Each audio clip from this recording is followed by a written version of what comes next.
Les pido que abran su Biblia en el libro de Daniel, por favor. En el capítulo 10 del libro de Daniel. Y del versículo 12 al versículo 13. Daniel 10, del 12 al 13. Y si podemos leer todos juntos, por favor, este pasaje. Daniel 10, del 12 al 13. Todos juntos dice la palabra del Señor. Entonces me dijo, Daniel, no temas, porque desde el primer día que dispusiste tu corazón a entender y a humillarte en la presencia de tu Dios, fueron oídas tus palabras, y a causa de tus palabras yo he venido. Mas el príncipe del reino de Persia se me opuso durante 21 días. Pero aquí Miguel, uno de los principales príncipes, vino para ayudarme y quedé ahí con los reyes de Persia. Padre, en el nombre de Jesús, quiero suplicarte que perdones mis pecados, Señor, que limpies mis labios y mi corazón, que me permitas poder proclamar tu palabra, Señor, trazarla correctamente, Padre amado. No quiero ser avergonzado delante de ti, te lo suplico. Bendice también, Señor, cada corazón presente en este lugar, cada familia presente, Señor, en este lugar. Bendice, Padre amado, pues a cada uno de nosotros y condúcenos en tu palabra, a tu verdad, a través de tu Espíritu Santo, en el nombre de Jesús. Amén. Cuando uno lee este pasaje, se da cuenta de algunas cosas. Primero, se da cuenta que los hijos de Dios y los siervos de Dios tenemos temor. De repente el miedo nos alcanza. Y si el ángel que llegó a un lado de Daniel le decía no temas, es porque estaba sabiendo que había una lucha en el corazón de Daniel. Dice también un poco el contexto que durante 21 días había estado Daniel pidiendo algo, orando por algo, hablando, pidiéndole a Dios algo, y no llegaba esa respuesta. Pero durante todo ese tiempo había dos cosas en el corazón de Daniel. Había dispuesto su corazón a entender a Dios y a ser humilde delante de Él. Cosas muy necesarias si queremos llegar con Él. Y también nos dice que en ese contexto hay una lucha espiritual que nos rodea siempre. Y aunque Dios quería responder a Daniel, hay entornos espirituales que se oponen muchas veces a que la respuesta de Dios llegue. Y este ángel habla cómo necesitó otro ángel, a Miguel, que es más conocido por nosotros, para venir a pelear con algún demonio o algún ser espiritual por ahí que se oponía. Entonces es bueno ver que la oración no es algo tan sencillo como a veces creemos, pero es algo también muy a la mano de todos. Es curioso, no es algo tan simple, pero es algo tan fácil. Y es difícil pensar, una flor es hermosa, es sencilla, pero es tan compleja también, esos colores, pero sin embargo las disfrutamos por millones en todos lados, pero son complejas. Entonces, la oración la vemos y es de esas cosas que para poder entenderla hay que experimentarla. No se puede tomar un curso sobre oración y salir siendo maestro de ella. No se puede tomar un curso sobre mecánica, y nunca haber abierto un motor y conocerlo todo. Y el día que veo una pieza digo, es el cigüeñal, yo lo vi. Sí, la oración no es así, en lo absoluto. La oración se experimenta o no se sabe qué es. Por lo tanto, la oración es un hábito indispensable. Indispensable. Respirar es indispensable, comer es indispensable. Hoy que estoy con el jet lag ahí medio atravesado, dormir es indispensable. Y tantas otras cosas más. Mi hijo Juan Ramón tiene 4 cosas que yo no las voy a decir como él las dice. Comer con hambre, etcétera, pero son indispensables. La oración es indispensable para el cristiano. No podemos entender el contexto de la vida cristiana sin oración. No podemos entender bien la realidad de andar en Cristo sin hablar con Él. Es como en casa. Tú no puedes estar en un matrimonio pleno si no hablan. No se puede. Algo de eso tiene. Entonces quiero que me acompañen al Salmo 18. Esta predicación, yo creo que el Señor está mostrando su palabra, pero cuando me dijo Abraham, puedes predicar de lo que sea mientras sea de la oración, dije, gracias Abraham, está bien, está claro, ¿no?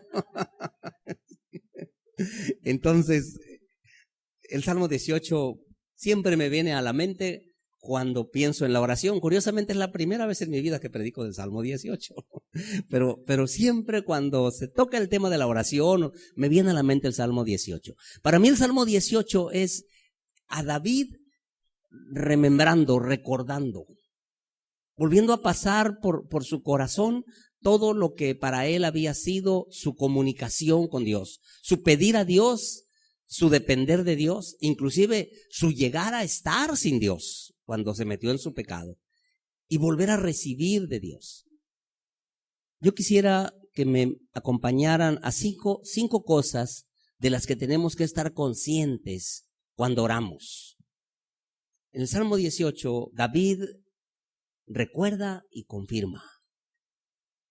Empieza diciendo David en el Salmo 18, en una conciencia de la grandeza y la gracia de Dios, cosa muy necesaria cuando vamos a orar, muy necesaria. Tenemos que estar conscientes de la grandeza de Dios, pero también de su gracia. Porque cuando estoy consciente de la grandeza de Dios, entiendo que yo no lo puedo alcanzar. Pero cuando estoy consciente de su gracia, entiendo que Él me alcanzó. Entonces está conmigo y puedo estar con Él. Dice, te amo, oh Jehová, fortaleza mía. Jehová, roca mía y castillo mío y mi libertador. Dios mío, fortaleza mía, en Él confiaré. Mi escudo y la fuerza de mi salvación, mi alto refugio. Invocaré a Jehová, quien es digno de ser alabado. Hay 6 cosas que David menciona de Dios aquí. Mi fortaleza. Si yo me meto ahí, nadie puede sacarme. La oración es meterse con Dios. Consciente de su grandeza. Mi roca, nadie la puede mover. Si yo anclo mi vida a Él, nada me moverá. Mi castillo, puedo hacer frente a cualquier enemigo, porque es inexpugnable, no puede ser tomado por asalto. La presencia de Dios no puede ser asaltada por nadie.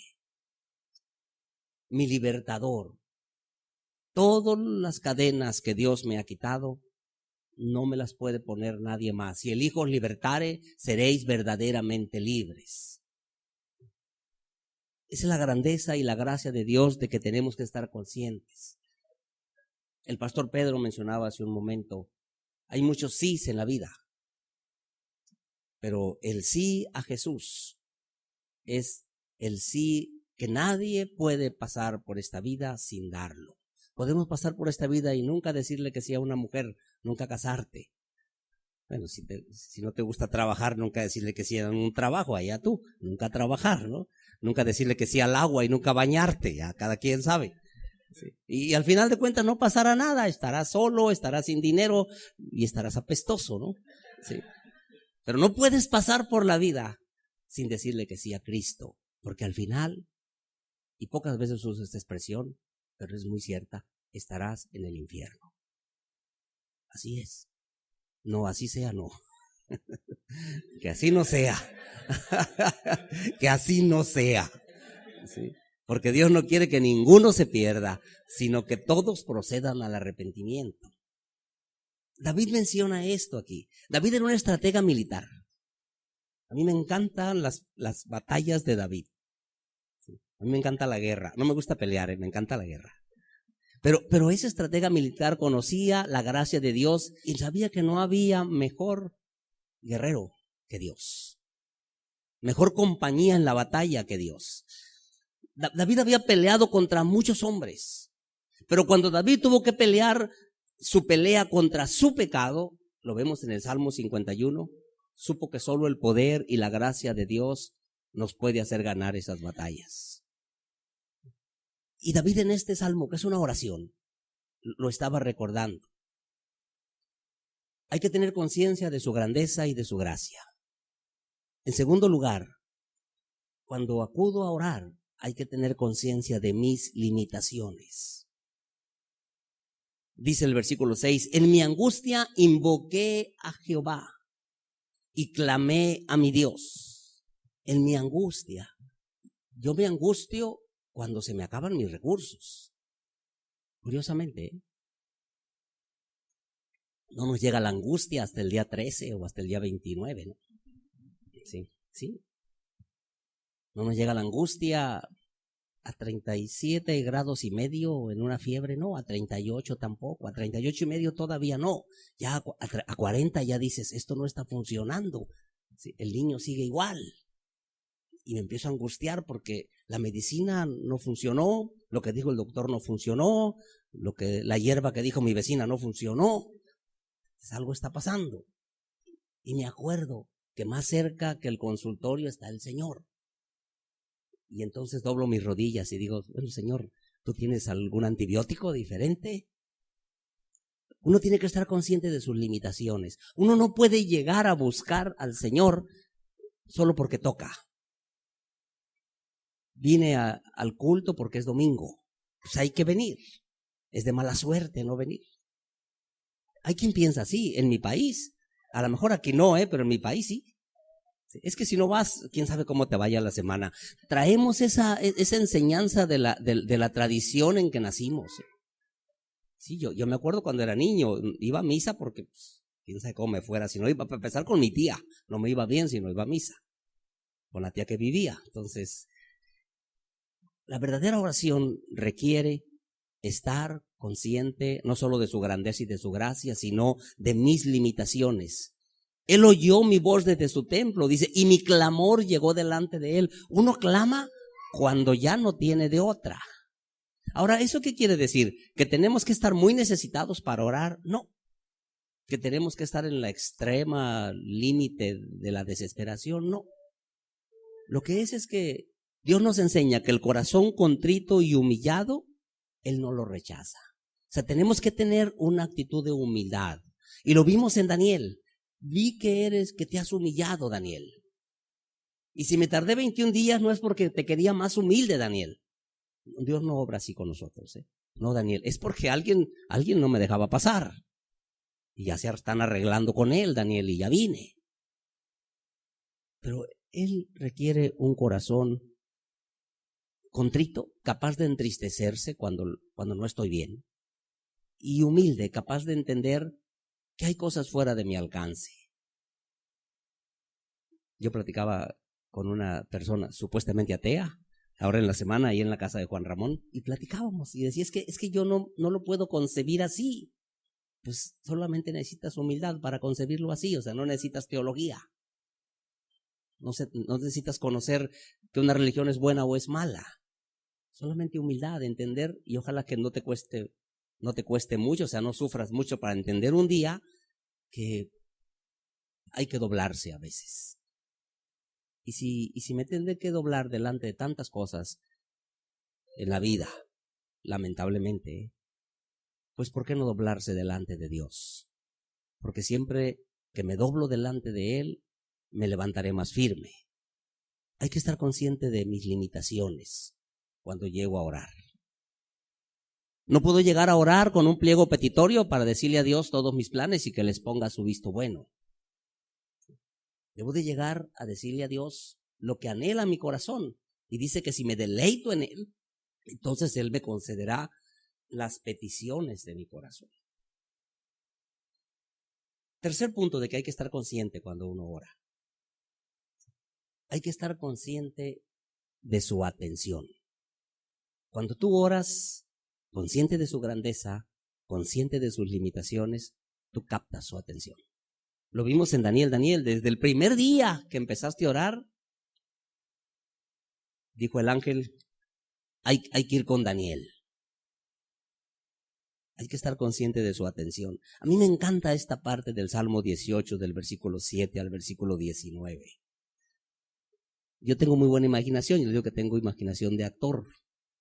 Por eso a mí no me gusta mucho que me platiquen cosas muy vívidamente porque las vivo. Cuando yo llegaba a casa y Sobeida me decía todo lo que habían hecho los niños en todo el día, me hacía enojar. Y a veces casi les volvía a dar una nalgada otra vez yo, porque ya vivía lo que había vivido ella. Decía, mira, mejor cuéntame el resumen, ¿no? Sí. Juan Ramón no hizo la tarea, se salió sin permiso y ya lo dejé sin ver televisión, punto, ya está hecho, ¿no? Pero Cuando yo leo esta parte me encanta leerlo, vivir esto. Me imagino a Dios cuando llama su atención haciendo estas cosas para llegar a ti o llegar a mí. Dice, la tierra fue conmovida y tembló. Se conmovieron los cimientos de los montes y se estremecieron porque se indignó él. Cuando un hijo de Dios, contrito y humillado, una hija de Dios, dobla sus rodillas y le abre a Dios su corazón, y el Señor ve injusticia alrededor de esa vida, Él se indigna. Yo me imagino esto, humo subió de su nariz. No es difícil. Uno ha visto a la suegra o a la esposa que le sale humo cuando se enoja, o sea, no es difícil pensar que cuando Dios se molesta, echa chispas, y de su boca fuego consumidor, carbones fueron por él encendidos. Me encanta esta expresión, inclinó los cielos y descendió. Dicen los teólogos que este es un fragmento mesiánico en el Salmo 18, que es un fragmento que se refiere al sufrimiento de Jesús y todo lo que se desencadena en el mundo espiritual para venir a socorrer a Cristo, puesto en la cruz y llevado a la tumba. Y qué bueno que digan los teólogos eso. Yo no soy teólogo, pero yo creo que lo mismo que Dios hizo por su Hijo, lo hace por mí, que también soy su hijo, en el momento que tengo tanta aflicción que me acerca un poco a una situación como aquella. Me libró de mi poderoso enemigo. Envió desde lo alto y me tomó, dice el versículo 16. Dice el versículo 18, mas Jehová fue mi apoyo y me libró. Eso es llamar la atención.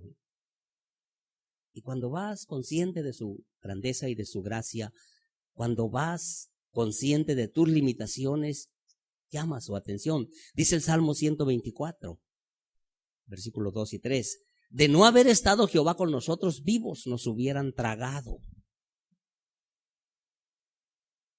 Hace mucho tiempo, muchos años, pasó una desgracia en la iglesia. Yo era recién pastor, tenía 3 meses de pastor. No sabía mucho qué decir. Si hoy no sé, entonces menos. Y pasó una desgracia muy fuerte en la iglesia, que mandó esa desgracia a una mujer al hospital. Y recuerdo que llegué al hospital, yo sabía ya todo lo que había pasado, ni sabía qué decir. Y recuerdo muy bien que cuando estuve delante de ella, ahí en su cama, en la condición en que estaba, el Señor trajo a mi mente este versículo. Y le digo, hermana, de no haber estado Jehová con usted, viva, se la hubieran tragado. Y creo que era todo lo que había que decir. Creo que eso la hizo consciente de que no había muerto, de que estaba completa y de que todos los quebrantos de su cuerpo ya se los restauraría el Señor. Hoy es una de las pastoras de una de nuestras iglesias. Y estoy seguro que después lo supe, que en esas horas tan difíciles que vivió, no hizo más que clamar a Dios de todo lo que hizo. Y entonces llamó su atención. Decía Job, mi piel y mi carne se pegaron a mis huesos, dice Job 19:20. Y he escapado solo con la piel de mis dientes. O sea, estoy desesperado. Pero dice en el versículo 25 del capítulo 20, pero yo sé que mi Redentor vive y al fin se levantará sobre el polvo, y después de deshecha esta mi piel, en mi carne he de ver a Dios. Dice Job, no la estoy pasando bien, pero sé que Él está atendiéndome. Entonces, cuando ores, ten esta conciencia. Si tu corazón es humilde, si entiendes tus limitaciones, si comprendes su grandeza, si te acoges a su gracia, está llamando su atención. Aunque a veces no parece. Aunque a veces pareciera como Daniel, ya llevo 21 días y nada. ¿Qué pasa? No te preocupes, hay cosas que están sucediendo, que en su debido momento te darás cuenta de ellas. Porque la quinta cosa, hay que estar conscientes la cuarta, conscientes de su poder. Él es poderoso. Y cada vez que yo pienso que Dios es poderoso, y medito en ello, me doy cuenta que es más poderoso de lo que pensaba que era. Dice, me libró de mi poderoso enemigo, empieza diciendo el versículo 17. Pero el versículo 28 dice, hablando de su poder, tú encenderás mi lámpara, Jehová mi Dios alumbrará mis tinieblas. Hay veces que las cosas que nos suceden nos apagan como padres, nos apagan como hijos, nos apagan profesionalmente.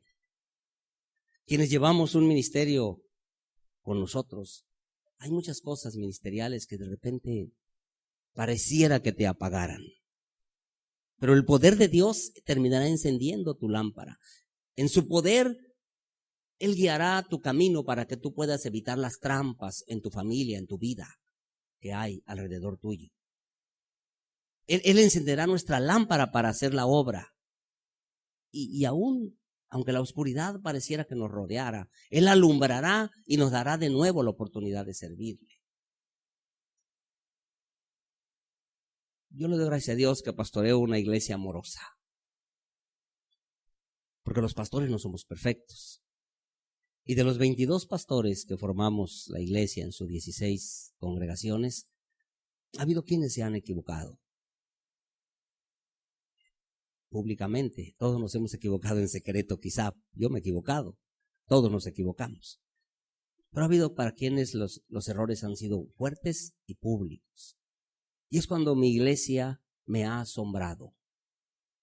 ¿Qué capacidad de amar y de perdonar y de restaurar tiene? Pero no porque sea una iglesia diferente. No. Dios es el mismo. Solo hay que dejarlo obrar.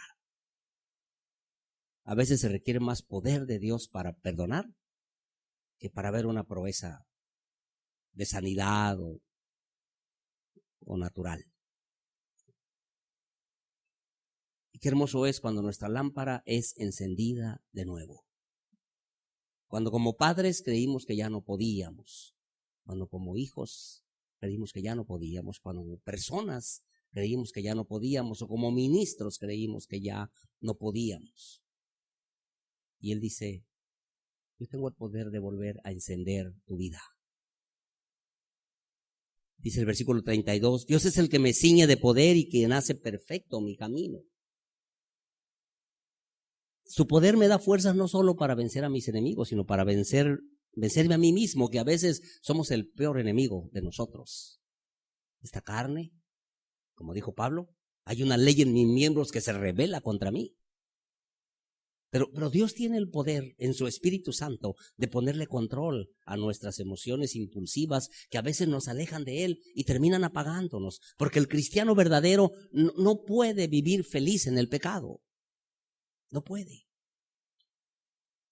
Veníamos platicando en el metro ahorita, Juan Rayó, de casos y de cosas, ¿no? Y yo le decía, me da doble pena a veces. Me pongo a pensar, ¿será posible que sean cristianos? Y me pongo a pensar también, ¿pero será posible que no lo sean? Pero no lo sabemos. Y pensar más allá de esas palabras es juzgar. Y juzgar no nos está permitido. Lo que sí es un hecho, que el verdadero Hijo de Dios terminará siendo alumbrado por Dios, no importa en la condición en que esté, porque Dios tiene el poder para volver a encender su vida, para volver a hacer perfecto su camino. Solo póstrese delante de Él. Si Dios no puede ser burlado, ¿para qué jugar a eso con Él? Si necesita decirle lo que pasa en su vida para que lo sepa, más bien necesita decírselo para que usted lo sepa. Porque a veces no entendemos completamente lo que está pasando o lo que estamos haciendo hasta que no se lo contamos a alguien. Eso me pasa a mí, Yo tengo un compañero, consiervo, uno de mis pastores que trabaja atendiendo una de las iglesias, que me encanta platicar con Paco. Nunca me dice nada, pero me oye. Él ya sabe cuál es su ministerio. Paco, ¿dónde andas? En tal lado. Comemos. Y cuando le platico a Paco me oigo yo. Y digo, esto está mal, esto no lo voy a hacer nada, esto tampoco. ¿Cómo la ves, Paco? Pues como la veo, ¿qué? Me dice. ¿Sí? Lo mismo nos pasa delante de Dios. Por eso la oración es útil por eso. Pero tú empiezas a decirle al Señor, Señor, ese muchachito de la escuela que mira ojitos verdes, que está bien guapo y que ya ves que mírame ya. Y el Señor te dice, ¿y cómo anda conmigo? No, pues no anda contigo, entonces ¿por qué quieres andar con él? ¿Sí? Ya tú sabrás si le atiendes o no, pero eso se da en la oración, ¿sí? Eso se da. Uno empieza a platicarle a Dios del trabajo como si se lo estuviera ofreciendo, ¿eh? Como si uno quisiera que Dios fuera contratado, no uno. Mira, Señor, me ofrecen, me dicen, y de repente me atraviesa 3 o 4 preguntas en mi mente que dice uno, no, eso no lo había pensado. Porque tiene el poder para alumbrarte, porque tiene el poder para hacer perfecto tu camino. Orar no es un asunto místico. No me molesten, voy a orar. Eso es bueno. Tener un tiempo quieto, eso es bueno. Yo les digo a los hermanos de la iglesia, si tu casa es tan chiquita que nada más el baño puedes hacer eso, pues métete al baño y ahí que sea. El tiempo quieto. En una forma de decir, donde sea está bien. Pero de repente, ir caminando y platicando con Dios, eso también es orar. Y empezar a contarle las cosas y a comentarle, y sobre todo con un corazón dispuesto a escuchar, Él tiene el poder para alumbrarte. Y cuando las cosas son difíciles, dice el versículo 34, Él es quien adiestra mis manos para la batalla, para entesar con mis brazos el arco de bronce. Su poder me da fuerzas para vencer a mis enemigos. No importa quiénes sean, no importa dónde estén. Pero es en los momentos con Él cuando detecto aquellos que son mis enemigos. Y recordemos algo, no tenemos lucha contra carne y contra sangre, sino contra huestes espirituales de maldad. Entonces, muchas veces creo que el problema es con mi esposa, muchas veces creo que el problema es con mi vecino, muchas veces creo que el problema... No, sí, ciertamente hay actitudes humanas que nos crean problemas entre nosotros, pero una oración bien hecha nos ayuda a detectar las actitudes espirituales que están creando problemas entre nosotros. Eso no te lo enseña la experiencia, ¿eh? La experiencia te enseña a detectar muchas actitudes humanas. Pero la oración, solo la oración, el tiempo con Dios, te enseña a usar su poder y su presencia en ti para identificar las áreas en las que tu vida está siendo espiritualmente atacada. Y por último, cuando vas a orar, cuando quieres orar, tienes que estar consciente de una última cosa, de tu responsabilidad. Fui recto para con él, dice el versículo 23, y me he guardado de mi maldad. Qué curioso, ¿eh? David no le echa la culpa a nadie. David no dice, me he guardado de mi amigo que me quiere llevar al bar, me he guardado de mi socio que me quiere hacer que haga negocios fraudulentos, ¿no? Me he guardado de mi maldad. Es imposible, hermanos, es imposible entrar al trono de la gracia si no estás dispuesto a la santidad. No se puede. No se puede buscar la presencia de Dios en oración si no estás dispuesto a pedir perdón.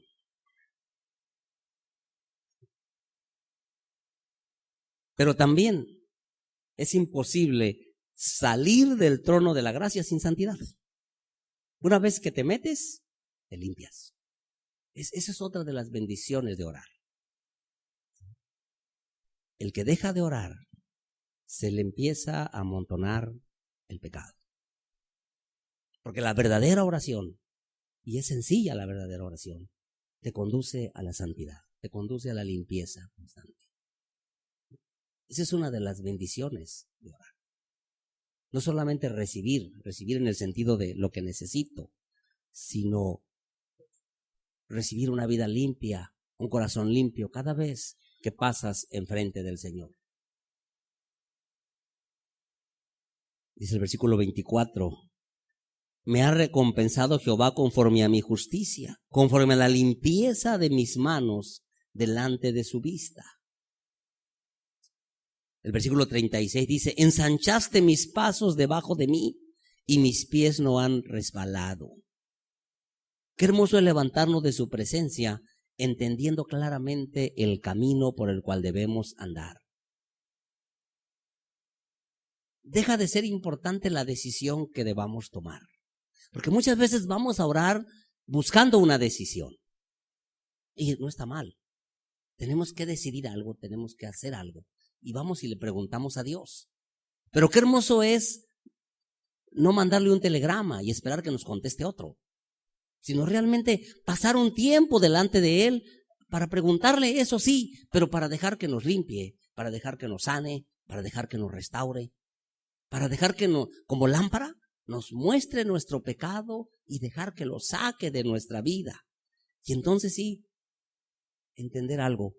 Señor, no sé exactamente la decisión que tenga que tomar todavía, pero sé por dónde debo de ir.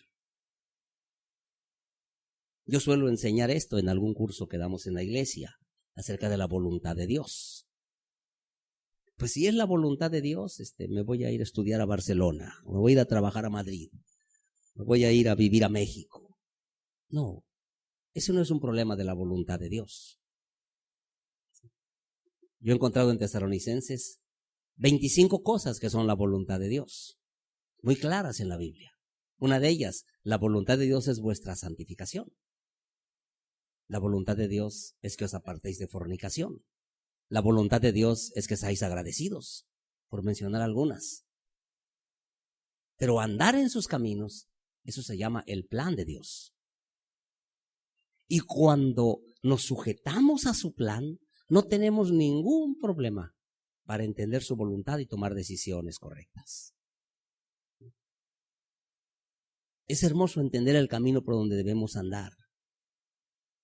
Y dice el versículo 46, viva Jehová y bendita sea mi roca.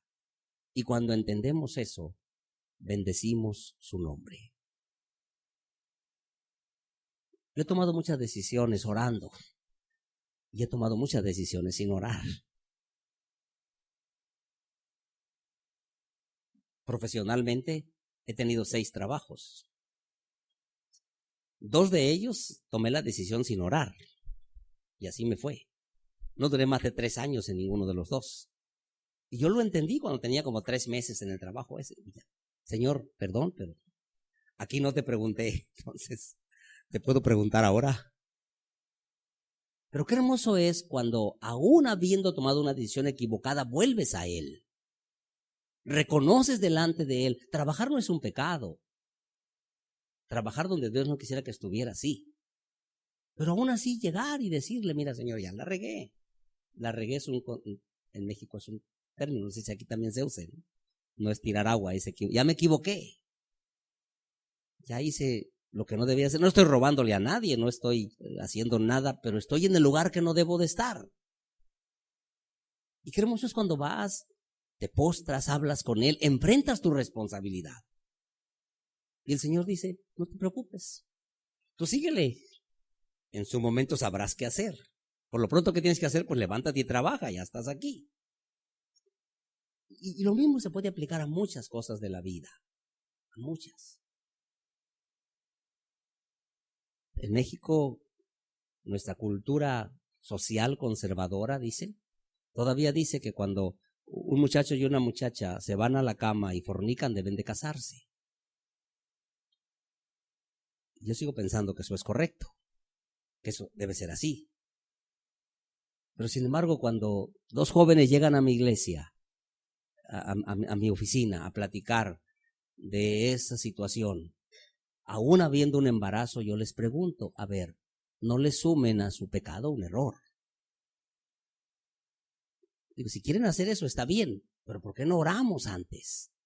De repente creemos que lo lógico es lo correcto. Y no soy un pastor que apapache ni el adulterio ni la fornicación, pero soy un pastor que tengo la carga en mi corazón de que las decisiones se tomen correctamente. Y no quisiera que esto se sacara de su contexto aquí, El punto va en este asunto. Muy, muy, muy, muy importante. Somos responsables delante de Dios cuando no nos hemos equivocado para mantenernos en el camino, y orar es bueno. Y somos responsables delante de Dios cuando nos hemos equivocado para volver al camino correcto, y orar es bueno. Y cuando ambas cosas las hacemos bien, entonces lo bendecimos. No importa cuál sea la situación por la que estamos pasando. El salmista David dice: vive Jehová y bendita sea mi roca y enaltecido sea el Dios de mi salvación. Entonces, cuando nos entendemos con Él y nos arreglamos con Él, entendemos otra cosa más.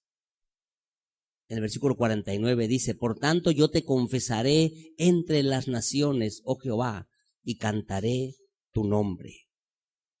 Proclamar su nombre, anunciar su gracia, enseñar su salvación es una consecuencia lógica de estar comunicado con Él. No es un asunto del don. Es que yo no tengo el don de evangelismo. La Biblia dice que todos hemos sido llamados al ministerio de la reconciliación. Si nosotros estamos cerca de Dios y nos comunicamos con Él, entendemos lo que dice la Escritura, que Él ruega por medio de nosotros a los demás y les dice en ese ruego: reconcíliate con Dios. Una vida de oración trae como resultado una actitud de proclamación, en donde sin enfadar, sin atosigar, con gracia, intentamos reconciliar a los demás con Dios. David lo puede entender aquí al final. Y me quedo, para terminar, con lo que el pastor Pedro decía al principio. Tienes que empezar diciéndole tú que sí a Jesús, para que entonces puedas conducir a otros a decirles que sí a Jesús. Vivimos en un tiempo en que las grandes campañas no van a salvar a las masas, en que los grandes movimientos no van a atraer a las multitudes. Vivimos un tiempo en que las vidas sencillas y sinceras, pegadas al Señor, andando con Él, hablando con Él, van a impactar al de al lado. Eso hace la oración. Y si tu vida no ha dicho que sí a ese impacto, ¿por qué no cierras tus ojos y le dices que sea ahora, que sea hoy? Durante mucho tiempo he sabido que eres Dios. Y durante algún tiempo he sabido que eres un Dios que me quiere salvar. ¿Y por qué no cierras tus ojos y le dices: sálvame? Y si ya lo hizo, ¿por qué no cierras tus ojos y le dices: gracias por haberme salvado? ¿Por qué no le dices: Señor, gracias por haberme tenido paciencia por tantos años hasta el día en que te dije sí? Gracias por aquellas rodillas que se doblaron por mí, que se postraron al suelo con un corazón humilde, clamándote a ti por mí. Por esas vidas que pelearon las batallas espirituales para que mi corazón fuera liberado. Por esas vidas que sacrificaron su tiempo para que mi alma fuera redimida. Por esa sangre preciosa de Cristo derramada en el Calvario. Esta semana, una buena parte del mundo recuerda esos sucesos, pero no los entiende. Tú lo has entendido, dale gracias a Dios. Pero si todavía no lo entiendes, ¿por qué no le dices que sí a Jesús? ¿Por qué no ahí en la intimidad de tu corazón le dices: Señor, ya no correré más, ya no me resistiré más? Quiero verdaderamente tomarme de tu mano y que endereces mis pasos.